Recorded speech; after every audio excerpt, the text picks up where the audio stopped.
Okay, Assalamualaikum warahmatullahi wabarakatuh to Dr. Nolela, and I'm Nurul Akmal binti Muhammad Zrani, nombor metrik T2018-1082767.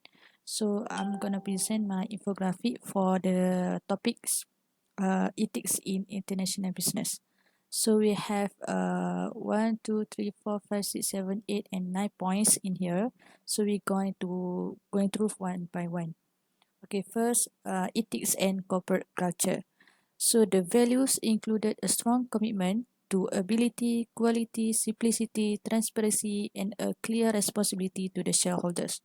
So the continued observance of these values will help the new company to maintain its position in a changing world, so that major companies have declared commitment to uphold certain ethical standards in their mission statement and annual report to shareholders.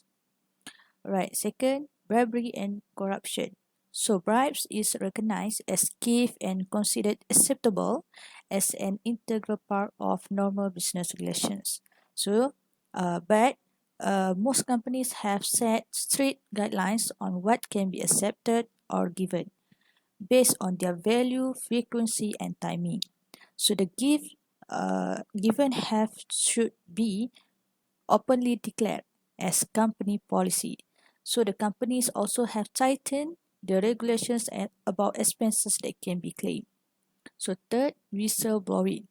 All right, whistleblower is have to be a resolute character and high principle as they are, so that whistleblower would be have potential conflict of interest between loyalty and confidentiality towards the company and ethical standards of behavior, so that factual evidence should be collected and only recourse to outside agencies, including the media. But if all the attempts to articulate their concerns within the company have failed, so whistleblowing is best seen as the option of last resort. Fourth, counterfeiting. So counterfeiting is a production of fake goods. Respect for the genuine brand drops when a large numbers of fakes are produced. So the luxury brand manufacturers use chips and barcodes within their products so that genuine item can be easily identified.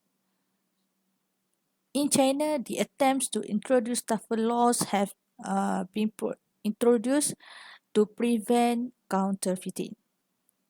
Fifth, CSR, corporate social responsibility.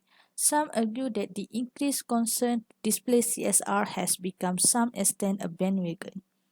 What's the driving forces behind CSR is such as need to build reputation and trust among customers, influence of pressure group, concern for the environment, and so on.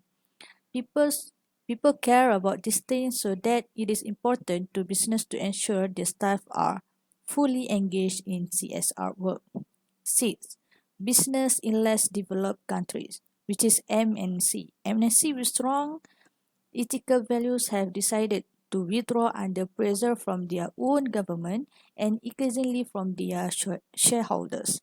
So a strong case can be made for them to stay, aiming of attempting to persuade governments and institutions to change their attitude, adopt reform, and promote stability through their own principal operating standards. 7. Ethical investment, which is partly influenced by shareholder pressure on the boards of companies to invest in business activities that meet high ethical standards. So Sharia Islamic law stipulates that money alone cannot be used to make money, but then it is permissible for lenders to share in the risk or profits of an enterprise. So any wealth created is must have to improve the whole of society and not merely for the benefit of a small elite. So that Western banks also have developed Sharia compliant financial services such as mortgages or property, so that potential inventors more attracted to invest in company that perceived to be ethical. 8. Transparency in accounting, which is there has been an attack on creative accounting, which at times has been blatantly fraudulent, tending to flatter corporate performance in the short term at the expense of shareholders. So there are few cases has been highlighted regarding this issue, such as finance director has been jailed, entrepreneur was given a 2.5 year prison sentence, and so on. They have been punished for this fraud, which is creative accounting. Creative accounting is opposite meaning of transparency in accounting.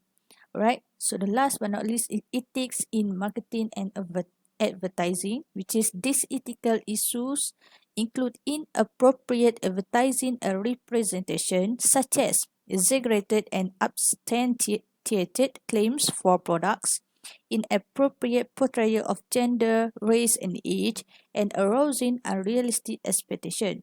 So the Advertising Standards Authority is the watchdog in this area. So they aims to attain up regulations. So that's all from me. Thank you.